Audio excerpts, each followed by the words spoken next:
English का यह paper 1 है, यानी कि एयरमैन ग्रुप वाई और एक्स ग्रुप का भी इंग्लिश जो है सेम होता है, तो दोनों स्टूडेंट्स इसे देख सकते हैं। और यह प्रीवियस ईयर का पूछा हुआ है और आपके एग्जाम्स में ऐसा ही पेपर आता है, तो इसे आप ज़रूर देख लीजिएगा, आपके एग्जाम्स में बहुत हेल्प देगा। यहाँ पर first and second number question कह रहा है कि choose the एंटोनियम्स word from suggested alternatives.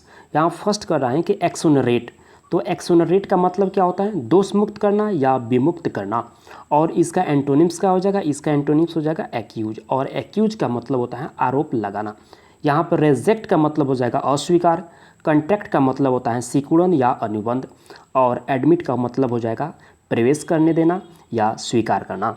यहाँ पर जो नेक्स्ट क्वेश्चन है एक्विट, और एक्विट का मतलब होता है नोकीला या तीव्र, और इसका एंटोनिम्स क्या हो जाएगा, इसका एंटोनिम्स हो जाएगा डल, और डल का मतलब होता है यानी कि कुंठित या सुस्त।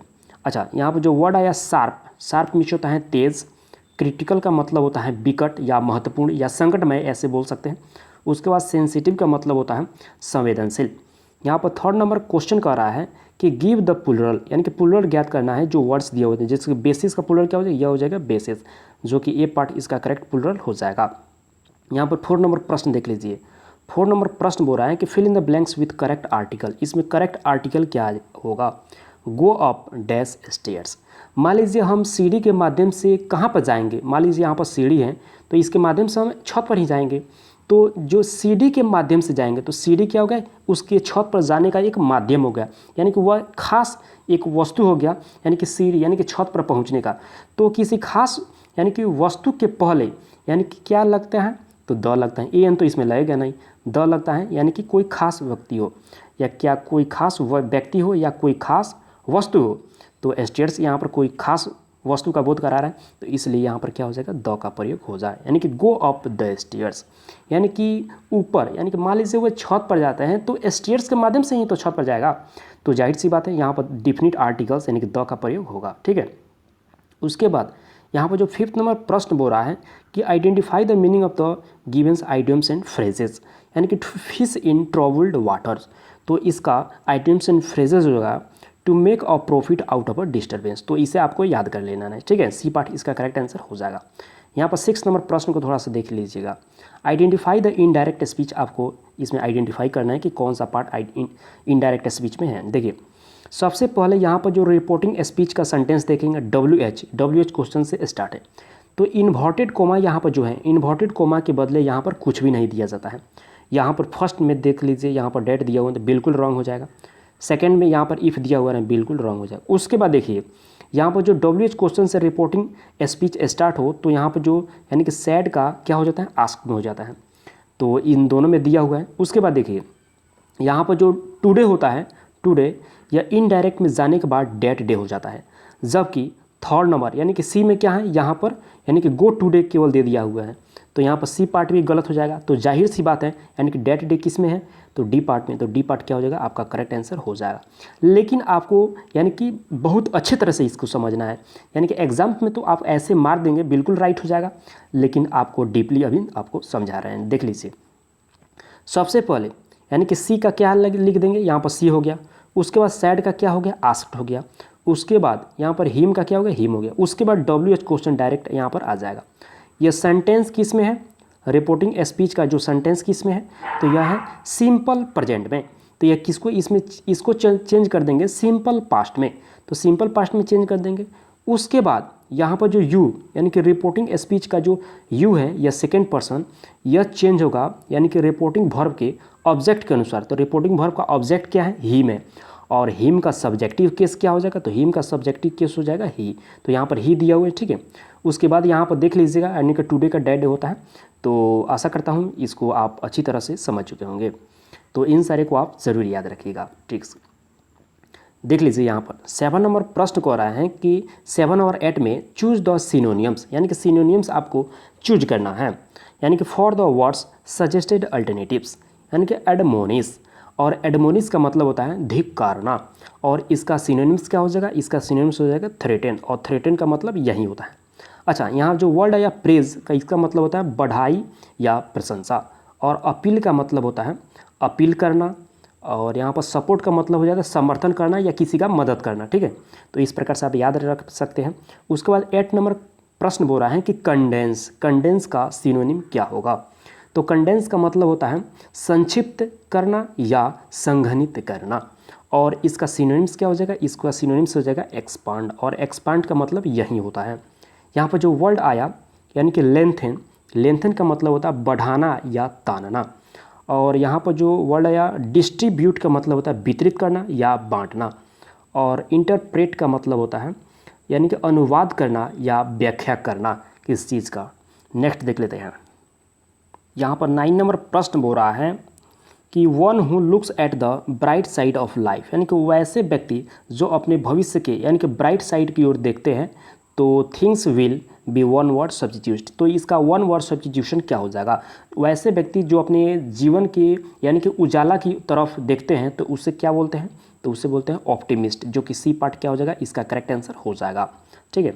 उसके बाद 10 नंबर प्रश्न बोल रहा है not to qualified for the post will be one word substitute, इसका क्या हो जाएगा।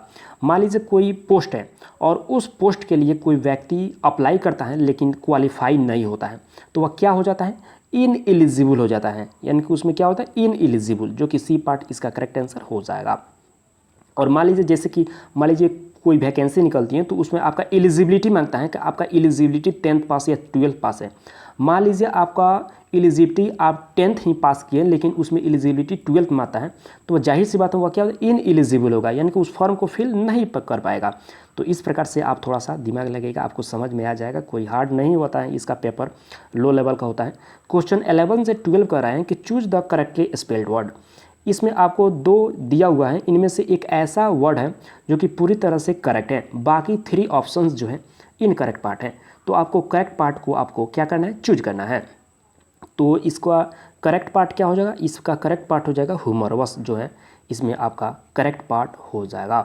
और ह्यूमरवस का मतलब क्या होता है, ह्यूमरवस का मतलब होता है यानी कि रस लेने वाला या इंसल्टिंग बोल सकते हैं, इंसल्टिंग व्यक्ति, ठीक है।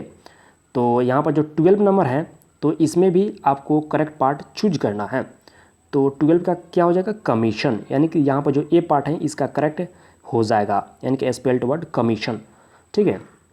और कमीशन का मतलब होता है आयोग या दलाली। मान लीजिए किसी चीज़ को बेचवाने, मान लीजिए कोई चीज़ है हम उसको 100 रुपये में बेचवा दिए, ठीक है, तो उसमें हमको 5 रुपया मान लीजिए मिला, तो 5 रुपये क्या हो गया, हमारा कमीशन हो गया, यानी कि दलाली बोल सकते हैं इस प्रकार से, ठीक है।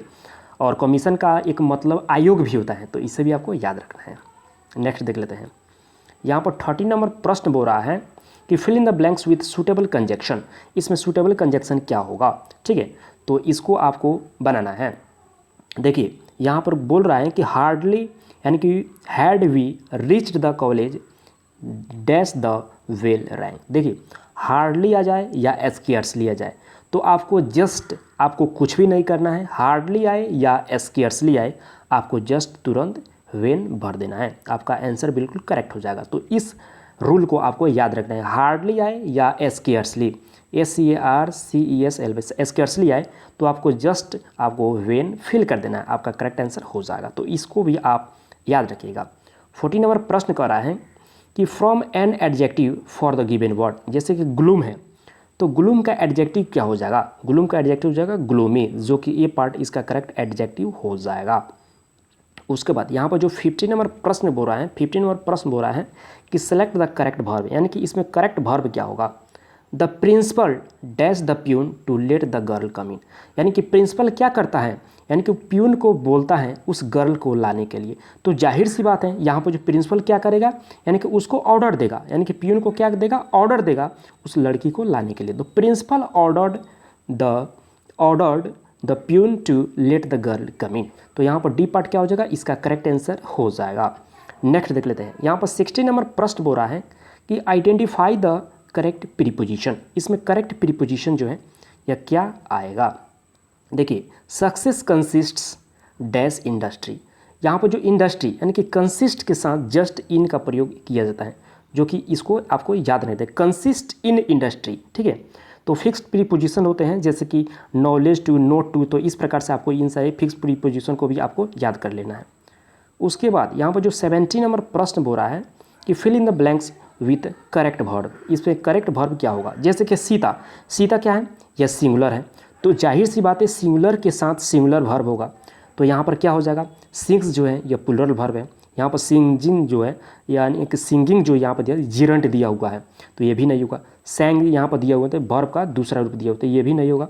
लेकिन यहाँ पर सिंग्स जो है यह वर्ब का यानी कि पहला यानी कि सिंगुलर वर्ब है, जो जाहिर सी बात है यहाँ पर सिंग्स हो जाएगा, यानी कि सिंगुलर सब्जेक्ट सीता है तो इसके साथ सिंगुलर वर्ब लगेगा, तो सिंगुलर वर्ब क्या है, सिंग्स है। तो Sita sings a sweet song, Sita जो है एक मधुर गीत गाती है, तो इस प्रकार से यहाँ पर सूटेबल कर रहा है, तो यहाँ पर सी पार्ट क्या हो जाएगा, इसका करेक्ट आंसर हो जाएगा। तो आशा करता हूँ आपको इन सारा कंसेप्ट समझ में आया होगा, और हाँ आपको थोड़ा भी डाउट है तो आप कमेंट बॉक्स में ज़रूर बताइएगा। आपका जो भी डाउट है नेक्स्ट वीडियो में प्रयास करेंगे कि आपका सारा डाउट क्लियर हो जाएगा।